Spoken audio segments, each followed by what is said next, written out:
ஸ்ரீமதே ராமானுஜாய நமக. ஆழ்வார் எம்பெருமானார் ஜீய திருவடிகளே சரணம். ஆச்சாரியர்கள் திருவடிகளே சரணம். ஸ்ரீமத் பதூல குலபாரிதி பூர்ணச்சந்திரம் ஸ்ரீமன்மஹாரிய சரணாம்புஜ சஞ்சரீகம் ஸ்ரீ சிங்கராரிய கருணாப்த சமஸ்தபோதம் பக்தியாச்ச யோக நரசிம்ம குரும் சயாமி. அடியேன் ஸ்ரீனிவாசதாசன்.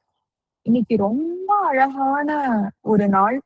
ஆடி 18 இல்ல ஆடி 18ஆம் பெருக்கு, நிறைய விதமா அதை கூப்பிடுறோம். இங்க ஸ்ரீரங்கத்துல ரொம்ப பெரிய மகோத்சவம் தான் இது. காவேரி மகாத்மியம்னே நிறைய இடங்கள்ல நம்ம கேள்விப்பட்டிருக்கோம். இன்னைக்கு என்ன ஸ்பெஷாலிட்டி அப்படின்னாக்கா, இந்த கட்டம்லாம் விதைச்சு விளைச்சல் நன்னா ஃபீல்டுல இருந்து வரக்கூடிய விளைச்சல் நம்மளுக்கு நன்னா இருக்கணும் அப்படின்றதுக்கு பிரார்த்திச்சுக்கிற தினமா ஆரம்பிக்கிறது இது ஆடி. அதனாலதான் 18ஆம் பெருக்கு. பெருக்குன்னா நம்ம சொல்றோம் இல்லையா, சுபிக்ஷம் அதெல்லாம் சொல்றோம் இல்லையா. அதனால அந்த எல்லா நதிகளுக்கும் இன்னைக்கு கொண்டாடுற மாதிரி வச்சுக்கிறோம் எல்லா நதிகளையும்.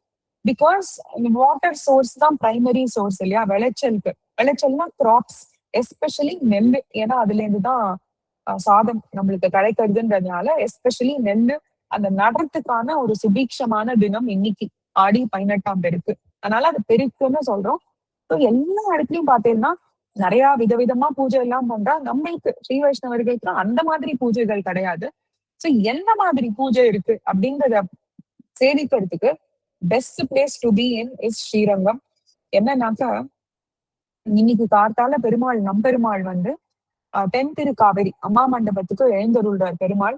இது ஏன் ரொம்ப விமர்சையா ரொம்ப பெருசா கொண்டாடுறோம்னாக்க, ஆஃப்டர் ஒரு 42 days, கிட்டத்தட்ட ஒரு 1.5 மாசம் கழிச்சு நம்பெருமாளோட உற்சவம் இன்னில இருந்து ஆரம்பிக்கிறது. நம்பெருமாள் இன்னைக்குதான் புறப்பாடே கண்டுள்ளார். இதுக்கு முந்தின உற்சவத்தை முடிச்சுட்டு உள்ள ஏழினவர் தான். அதுக்கப்புறம் பெருமாளுக்கு உற்சவம்னா வெளியில புறப்பாடே கிடையாது. இந்த புறப்பாடு ஆஃப்டர் 42 days நடக்கிறது. பார்த்தாலே ஒரு 6:30, 7 அந்த வாக்குல பெருமாள் ரங்கவிலாச மண்டபத்தை எழுந்தருளி அங்க இருந்து புறப்பாடு ராஜகோபுரம் வழியா அம்மா மண்டபம் கிளம்பிடுவார்.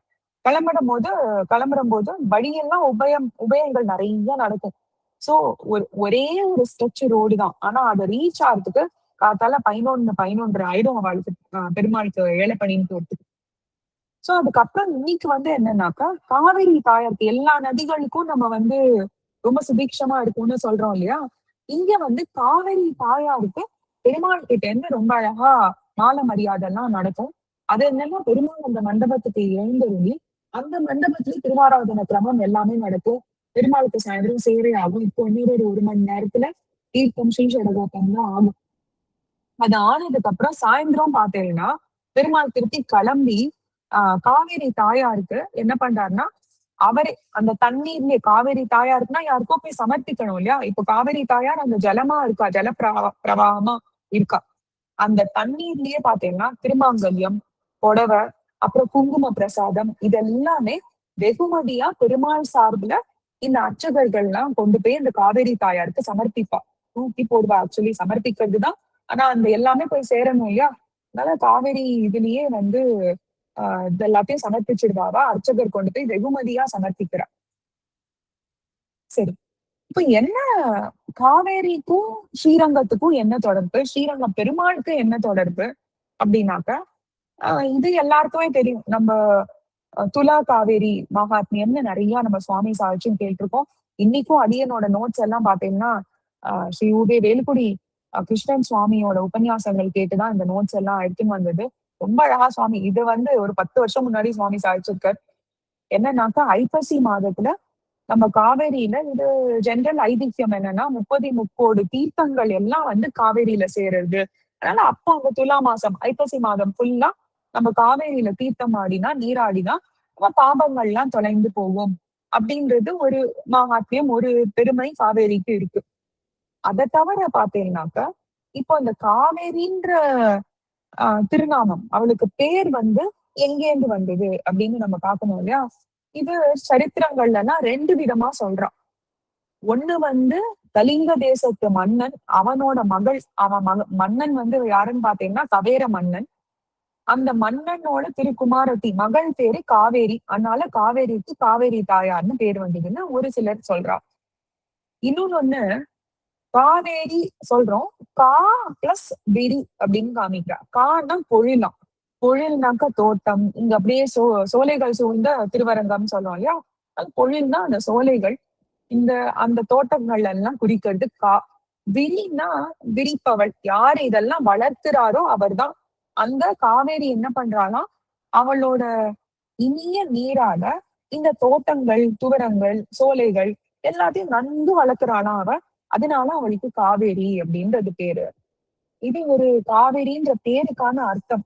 எங்கேருந்து வந்ததுன்னு பிராதானியமா நம்ம ஆச்சாரியர்கள்லாம் சொல்றாங்கனாக்க, அகஸ்தியர்னு ஒரு முனிவர் நம்ம எல்லாருக்குமே தெரியும் அவரோட சரித்திரம். அவரோட மனைவி பேரு வந்து பாத்தீங்கன்னாக்க லோபமுத்ரை. லோபமுத்ரான்றதுதான் அவளோட திருநாமம். அவ அந்த லோபமுத்ரையே தான் இந்த காவேரியா பெருக்கெடுத்து ஆறா ஓடுறா அப்படின்றது பெரிய மகாத்மியம். இதுதான் நம்ம ஆச்சாரியர்கள் எல்லாம் சொல்றா.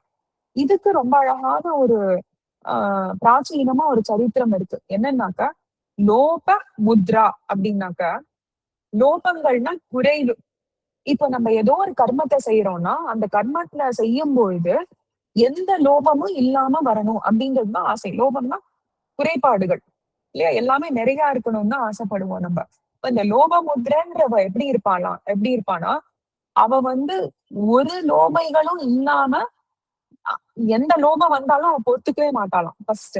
அடுத்தது எல்லா கர்மங்களும் சரிவர செய்யணும்னு அவளோட ஆசையா எப்பவுமே. அதனால அவளுக்கு லோபமுத்ரான்னு பேரு. அப்போ இந்த காவேரி என்ன ஆச்சு, எப்படி தொடங்குறா, எங்க இருந்து தொடங்குறா காவேரினாக்க, இது நம்ம எல்லாருக்குமே தெரியும். தொடகுமலை அப்படின்னாக்கா அந்த மேற்கு தொடர்ச்சி அந்த மலை, அதுதான் சஹ்யாத்ரி அப்படின்னு சொல்றோம் இல்லையா? அந்த சஹ்யாத்ரியில தொடங்கி இந்த பிரம்ம மண்டலம், அந்த பிரம்ம மண்டலத்துல இருந்து அவ வந்து பெருக்கெடுத்துன்னு வரா அப்படின்றோம். அந்த பிரம்ம மண்டலம் எது? அதுதான் அந்த தலைக்காவேரி அப்படின்னு சொல்றோம் இல்லையா? தலைக்காவேரி பிரம்ம மண்டலம் அங்கேருந்து பெருக்கெடுத்துன்னு ஓடி வரா அப்படின்னு நம்ம பாக்குறோம். அந்த இடத்துல என்ன ஆயிருக்குனாக்க, சரித்திரம் பின்னாடி போனோம்னாக்க, அகஸ்தியர் வந்து இவரோட அந்த லோபமுத்ரையோட பர்த்தா இல்லையா? அவர் வந்து இவளை வந்து அவரோட கமண்டலத்தை அடக்கி வச்சிருக்காரு அவளை. எதுக்குன்னு இப்போ நம்ம அதை பார்க்க வேண்டாம், அது இன்னொரு நாள். ஆனா அடக்கி வச்சிடுறாரு அவளை. ஜலமா அடக்கி வச்சிடுறாரு அவளை. அப்போ பிரம்மாவும் திருமாலும் சேர்ந்துண்டு, ஸ்ரீமன் நாராயணனும் சேர்ந்துண்டு அவ பேசிக்கிறா. இந்த மாதிரி இவள வந்து ஆஹ் என்ன சொல்றது, ரிலீஸ் டேட் சொல்றோமே நம்ம, அந்த மாதிரி ரிலீஸ் டேட் பெருமாள் சேர்ந்தாதானே முடியும் இல்லையா? அப்போ அந்த கமண்டலத்தை இவ தள்ளி விடுறாளாம். பெருமாளும் பிரம்மாவும் கமண்டலத்தை தள்ளி விடுற இடம் தான் இந்த பிரம்ம மண்டலம். அந்த பிரம்ம மண்டலத்திலேருந்து திருக்காவேரியா, தலை திருக்காவேரியா பிரவாகமா எடுத்து ஓடுறா அப்படின்னு பாக்குறவங்க. அதுதான் அந்த நீர் பெருகி அந்த கமண்டலத்திலேருந்து விழுற நீர் வந்து பெருகி ஓடும்போது காவேரியா ஆஹ் அவளோட திருநாமம் காவேரியா ஆயிடுது. அதேதான் அந்த லோபமுத்திரையே காவேரியா ஆறா அப்படின்னு பாக்குறோம். சரி, இப்போ பெருமாளுக்கும் காவேரிக்கும் என்ன சம்பந்தம் அப்படின்னு பார்க்கும்போது, நிறைய திருத்தலங்கள்ல காவேரி கரையில பெருமாள் சயன திருக்கோலம் கண்டறிந்தார். நிறைய இடங்கள்ல, எல்லா இடமும் நீங்க எல்லாரும் சேவிச்சிருப்பேன். அது ஒரு ஒரு இடமா ஒரு ஒரு ரீகேப் பண்ணி பார்க்கலாம். சில இடங்கள் நம்ம மைசூர் பக்கத்துல ஸ்ரீரங்கப்பட்டினம் பெருமாள் சயன திருக்கோலம். நடுவுல வந்தா நம்ம ஸ்ரீரங்கநாத பெருமாள் ரொம்ப அழகா சைன திருக்கோலத்துல இருக்காரு இங்க. அடுத்தது ஆஹ் என்ன கொஞ்சம் தள்ளி போனா கும்பகோணம் பெருமாள், சாரங்கபாணி பெருமாள் இப்பதான் நம்ம சேவிச்சிருக்கோம் அவரோட ஜேஷ்டாபிஷேகம். சாரங்கபாணி பெருமாளும் சைன திருக்கோலத்துல இருக்கா. ரொம்ப அழகா காவேரி தாயார் உள்ளே அமர்ந்துட்டு இருக்காங்க. அதுக்கப்புறம் இதுக்கு நடுவுல வந்து பாத்தீங்கன்னா இடையில வந்து அப்பாலரங்கன்னு கோயில் அடியில பெருமாள் ரொம்ப அழகா சைன திருக்கோலத்துல இருக்காரு அப்பாலரங்கன். அடுத்தது வந்து இங்க அன்பின் சுந்தர்ராஜ பெருமாள், அவரும் சைன திருக்கோலம். சரி, அப்புறம் ஒரு புறத்துல ரொம்ப அழகான பரிமள ரங்கநாதனா பெருமாள், இந்தலூர் பெருமாள், அவர் வந்து ஒரு புறத்துல சைனிச்சுன்னு இருக்கார். அடுத்த இடத்துல வந்து பாத்தீங்கன்னா ரொம்ப அழகா கபிஸ்தலம் கஜேந்திர வரதர் பெருமாள். இந்த இடங்கள் எல்லாம் எதுக்கு நம்ம பாக்குறோம்னா, ரொம்ப அழகா எல்லா பெருமாளும் சயன திருக்கோலத்துல இருக்கா. காவேரி கண்கடம் புரிஞ்சுன்னு இருக்கா இந்த பெருமாளுக்கு எல்லாம் இல்லையா? ஆனா விசேஷித்து ஒரு பெருமாள் நம்ம சொல்லணும் அப்படின்னாக்கா எப்பொழுதும் சொல்றது வந்து பாத்தீங்கன்னா திருவரங்கத்துல ரொம்ப அழகா இருபுறமும். ஏன்னா வந்து ஏன் விசேஷம்னா ரெண்டு புறமும் ரெண்டு சைடும் ஒரு ஒரு சிட்டி இருக்குன்னா அந்த சிட்டிக்கு ரெண்டு சைடும் ஓடினா அது ரொம்ப ஸ்பெஷல் இல்லையா? அதனால திருவரங்கத்துக்கே ரொம்ப உரித்தான ஒரு இது. இருபுறமும் ரொம்ப ஒரு மாலை மாதிரி காவேரி தாயார் இருக்கா அப்படின்னு காவேரி விரஜாசேயம்னு அந்த ஸ்லோகத்தையே ரொம்ப அழகா சொல்லுவார். மாலையா காவேரி இருக்காளாம். அந்த மாலை எப்படின்னா பெருமாளை அணைச்சுன்னு இருக்கிற மாதிரி பெருமாள் திருமுடியிலேருந்து திருவடி வரைக்கும் அவ காவேரி தாயார் மாலையாவே இருக்கா அப்படின்னு ரொம்ப அழகா சுற்றி சூழ்ந்து இருக்கா அப்படின்னு சொல்றாரு. இதெல்லாம் தாண்டி ரொம்ப அழகான பாசுரங்கள் நம்மளே 2, 3 தடவை சேவிச்சிருக்கோம் இல்லையா?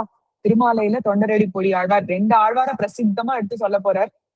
சுவாமி வந்து பின்னாடி வரும்போது இன்னும் கொஞ்சம் ஒரு 5 நிமிஷத்துல ஒரு டிஃபரன்சியேட்டிங் ஃபேக்டர் வேற சொல்வார். இந்த ஆழ்வார் ஒரு மாதிரி சொல்லியிருப்பார், அந்த ஆழ்வார் ஒரு மாதிரி. ரெண்டும் எது கரெக்ட் அப்படின்னு ஒரு எடுத்து ஒரு டிஃபரன்சியேட்டிங் ஃபேக்டர் இந்த இடத்துல என்னன்னாக்கா கங்கையில் புனிதமாய காவேரி நடுவு பாட்டு அப்படின்னாக்கா கங்கையோட புனிதமா இருக்காளாம் காவேரி அப்படின்னு இந்த இதையும் நம்ம சரித்திரம் நிறைய தடவை கேள்விப்பட்டிருக்கோம். என்ன திருமாலை பாசுரம் எதுக்கு கங்கையோட எப்படி புனிதமா இருக்க முடியும் காவேரி அப்படின்னா ஒரு முறை வந்து கங்கைக்கும் காவேரிக்கும் போட்டி வருது. இப்ப நம்ம குழாத்தே நிறைய அந்த மாதிரி ஆயிருக்கு இல்லையா? தட் இஸ் அவ என்ன சேவிக்கிறா பாசுரம், எனக்கு சேவிக்க வரல பாசுரங்களுக்கு நம்ம இப்படி ஃபீல் பண்றோம். இப்ப கங்கைக்கும் காவேரிக்கும் யோசிச்சு பாருங்க, போட்டி இல்லாமையா இருக்கும், டெஃபினட்டா இருக்கும். தேவி என்ன பண்றான்னா பிரம்மாவை குறிச்சு தவம் பண்றாளாம், தவம் புரியுறா. பிரம்மாவும் ரொம்ப மகிழ்ந்து போயிட்டார் அவளோட தவத்துல. நேர வர வந்து அவர் என்ன சொல்லிடுறார், கங்கைக்கு நீ சமமானவள் அப்படின்னு சமமாவாய் அப்படின்னு சொல்லிடுறார். சொன்னோனே ஒரே கோவம் வந்துடுறது காவேரிக்கு. இல்ல இல்ல இல்ல இல்ல, கங்கைக்கு எனக்கு சமமானவளே நான் கிடையாது, அவளோட ஒரு படி உயர்ந்தவளா நான் ஆனும் அப்படின்னு திருப்பி கேக்குறாங்க. அப்போ இவர் சொல்றார், பிரம்மா சொல்றார், அது இப்போ முடியாது. திருவரங்க பெருமாளே அந்த திருவரங்கத்துல பெருமாள் எப்ப வந்து சேர்றாளோ அவரை நீ அந்த திருவரங்கத்தை ஃபர்ஸ்ட் அணைச்சு கொண்டுன்னு இரு, நீ அப்படியே கடந்துன்று. திருவரங்கம்னா இப்போ நம்ம இருக்கிற அந்த அந்த சிட்டி இல்லையா? அந்த சிட்டிய அணைச்சுன்னா என்ன, அப்ப மாலை மாதிரி இருக்கணும் இல்லையா? ஏன்னா எங்க பெருமாள் வரப்போறாருன்னு யாருக்கும் தெரியாது.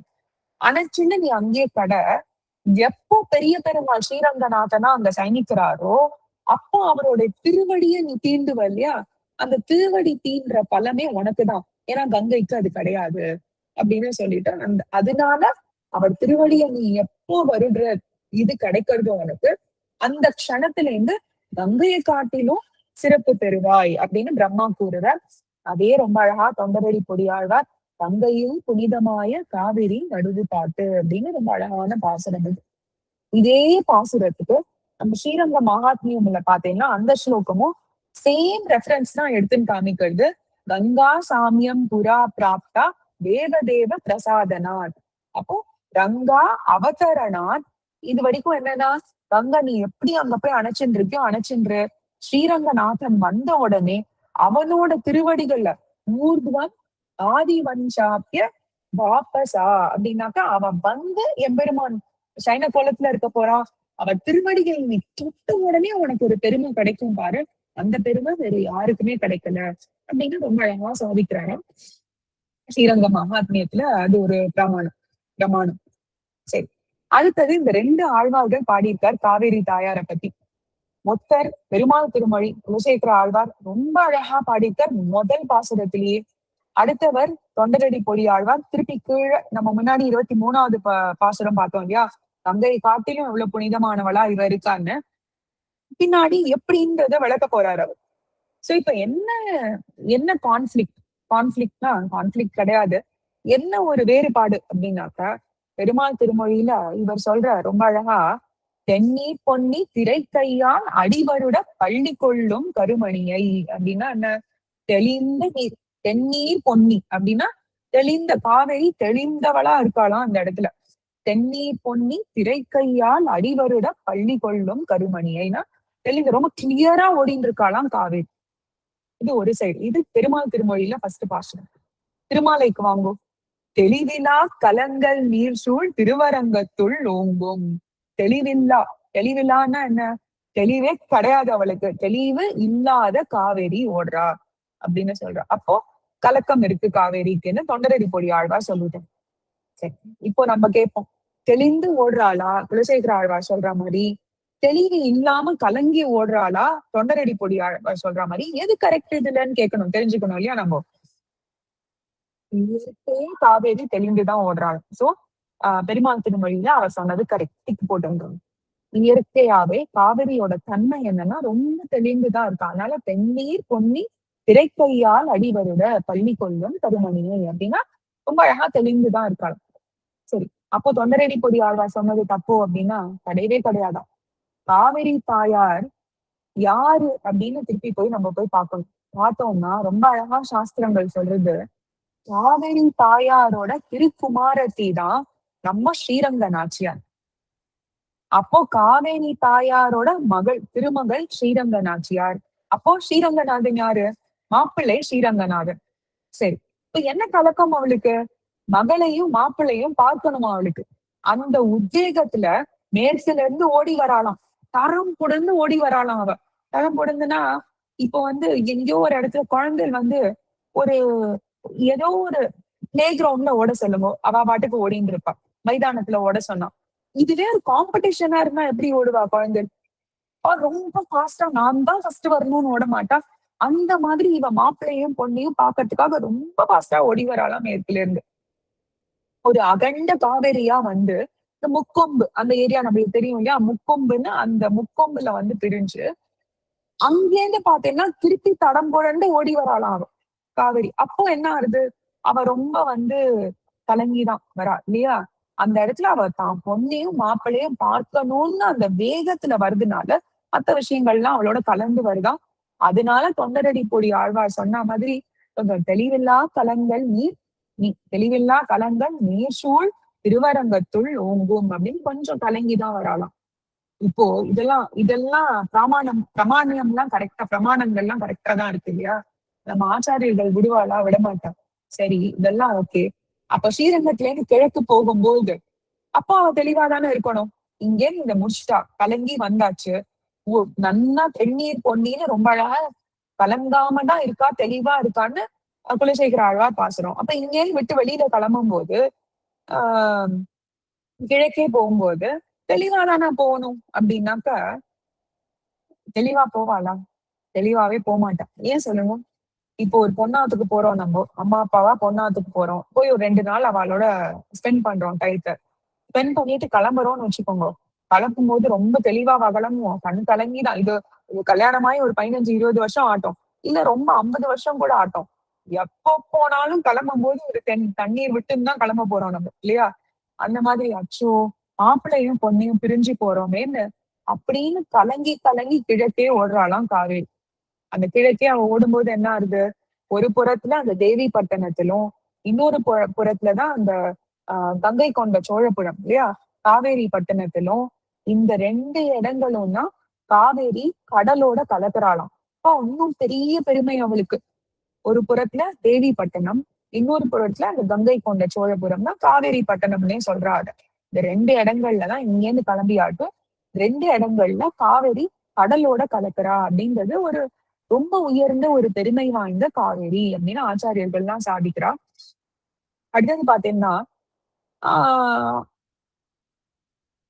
இவ பெருகினா ஏன் இன்னைக்கு காவேரியோட எப்படி பெருமாளோட ரிலேஷன்ஷிப்னு பாத்துட்டோம். பெருமாளுக்கே மாமியார் ஆயிட்டா இப்போ காவேரி தாயார் இல்லையா? இப்ப பெருமாளை மட்டும் யோசிச்சு பாருங்க. எத்தனை பேர் மாமனார், எத்தனை பேர் மாமியார் இல்லையா? பெருமாளுக்கும் கொஞ்சம் நம்மளுக்கு ஒருத்தர் இருந்தாலே கொஞ்சம் சமாளிக்கிறது இதுதான். அப்ப அவனுக்கு என்ன, அவன் அவாப்த சமஸ்த காமன் எல்லாரையும் சமாளிச்சுப்பான். ஆனா இப்படி இவ பெருக்கெடுத்து இன்னிலேருந்து இவ பெருக்கெடுத்து ஓடினாதான் இந்த விளைச்சல்லாம் ரொம்ப அழகா இவ கொடுக்க போறா அப்படின்றதுதான் அந்த இனிய நாள் தான் இந்த நாள், ஆடி 18ஆம் பெருக்கு. இதையே கடைசியில ஒரு உபனிஷத்தோட பிரமாணத்தோட முடிக்கலாம். ரொம்ப அழகா உபநிஷத்தும் இதேதான் எடுத்துன்னு சொல்றது. எப்படின்னா காவேரி ஜலம், அந்த ஜலத்தினால பயிர்கள் வளருது, அந்த பயிர்ல இருந்து நம்மளுக்கு அன்னம் கிடைக்குது இல்லையா? அன்னம் பகுகுர்வீத அப்படின்னு உபநிஷத்துலாம் சொல்றதுன்னு சொல்றேன். அப்படின்னா என்ன அர்த்தம்னா, அன்னத்தை நம்ம ஒழுங்கா நிறைய விளைக்கணும் ஃபர்ஸ்ட். அப்புறம் அந்த அன்னத்தை வீணாக்க கூடாது. இது நம்ம குழந்தைகளுக்கு எல்லாமே சொல்லுவோம். நம்மளுக்கும் இதுதான் இது பகுகுர்வீத அப்படின்னா அந்த அன்னத்தை நிந்திக்க கூடாது, ஏசக்கூடாது. எல்லாருக்கும் அந்த அரிசி நெல்லு வளர்ந்து அரிசி அந்த இது அந்த ஆக்கப்படணும் இல்லையா? அப்பதான் அது வந்து அன்னமா மாறும். அப்புறம் அன்னம் பிரம்மமே திவ்ய ஜானாத் அப்படின்னாக்க பிரம்மே திவ்ய ஜானாத்னாக்க அந்த அன்னம் தான் பிரம்மம் அப்படின்னு தெரிஞ்சுக்கோ அப்படின்னு உபனிஷத் சொல்றதாம். அந்த அன்னமே பிரம்மம்னு எதுக்கு சொல்லணும் அப்படின்னா, இப்ப நம்மளெல்லாம் வாழ்விக்கிறது சாப்பிட்டாதானே வாழ முடியும் நம்மளால இல்லையா? அப்போ அந்த அன்னம் வந்து இந்த ஜீவாத்மாக்கு ஒரு பிராணனை கொடுக்கறது. அப்போ அந்த அன்னமே அந்த பிரம்மம் அப்படின்னு தெரிஞ்சுப்போ. அந்த அன்னத்துல இருந்துதான் மக்கள்லாம் வந்து எல்லோரும் வாழுறார்கள் அப்படின்னு அன்னம் பிரம்மே திவ்ய ஜானாத் அப்படின்னு உபனிஷத் சொல்றது. கடைசியா என்ன சொல்றதுன்னா, அன்னா பவந்தி பூதானி அப்படின்னா இந்த ஜீவராசிகள் எல்லாமே அன்னத்தினால்தான் உயிர் வாழறார்கள். அப்படின்னா என்ன? அப்போ அத்தனை வேற வேற சாஸ்திர வாக்கியங்கள், இந்த சாஸ்திர வாக்கியங்கள்லாம் நிஜமாக்கணும் இல்லையா? யாரால இதெல்லாம் நிஜமாக்க முடியும்? எம்பெருமானால மட்டும்தான். அதனால அவன் வந்து பிரம்மாவோட சேர்ந்து இந்த காவேரிய பெருக்கெடுத்து பிரவாகமா ஓட வச்சிருக்கான். அப்போ அந்த காவேரியில இருந்து நம்மளுக்கு இதெல்லாம் தெரியுது அப்படின்னு நம்ம பாக்குறோம். அந்த காவேரிக்கு தன்னோட ஆசைய பெருமாள் வந்து நிறைவேற்றணும் அப்படின்னு பாக்குறான். அது இன்னைக்கு நாள்ல என்ன பண்றான்? ரொம்ப அழகா அவனோட ஆசைய தன்னோட மாமியாருக்கு என்ன பண்றான்? நம்பெருமாள் வந்து இங்கேருந்து கோவில்ல இருந்து கிளம்பி பெரிய கோவில்ல இருந்து புறப்பாடு கண்டருளி அம்மா மண்டபம் ராஜகோபுரம் வழியா அம்மா மண்டபம் அடைஞ்சு அவளுக்கு சாயந்தரம் வந்து பாத்தீங்கன்னா அதே முன்னாடி சொன்ன மாதிரி திருமங்கல்யம், புடவை, அப்புறம் குங்கும பிரசாதம் எல்லாமே அவனுக்கு அர்ச்சக முக்கியன சம்பாவனையா வந்து சமர்ப்பிக்கிறார் இந்த நம்பெருமாள். இப்போ எல்லா இடத்துலயும் நம்மளுக்கு என்ன தேவை இன்னைக்கு? இந்த நீங்காத செல்வம் காவிரி திருத்தாயார் மூலமா, அவளோட வைபவத்து மூலமா, நம்பெருமாள் ஸ்ரீரங்க நாச்சியார் அவளோட அனுகிரகத்தாலும் இந்த விளைச்சல் எல்லாம் ரொம்ப நிறைய நம்மளுக்கும் இந்த நீங்காத செல்வம் இப்போதைக்கு நம்ம எல்லாருக்கும் இங்க இருக்கிறவாளுக்கு எல்லாம் என்ன பிரார்த்தனை எப்படி பண்ண முடியும்? நம்ம ஆழ்வார்கள் பாசுரங்கள் மூலமா தான் பிரார்த்தனை பண்ண முடியும் இல்லையா? அந்த அப்பேற்பட்ட நீங்காத செல்வத்தை நம்மளும் பிரார்த்திச்சுக்கலாம் நம்பெருமாள் கிட்ட. श्रीमते रम्यजा मातृमुनीन्द्राय महात्मने श्रीरङ्गवासिने भूयात् नित्यमङ्गलम्. ஆழ்வார் எம்பெருமானார் ஜெய திருவடிகளே சரணம். ஆச்சாரியர்கள் திருவடிகளே சரணம்.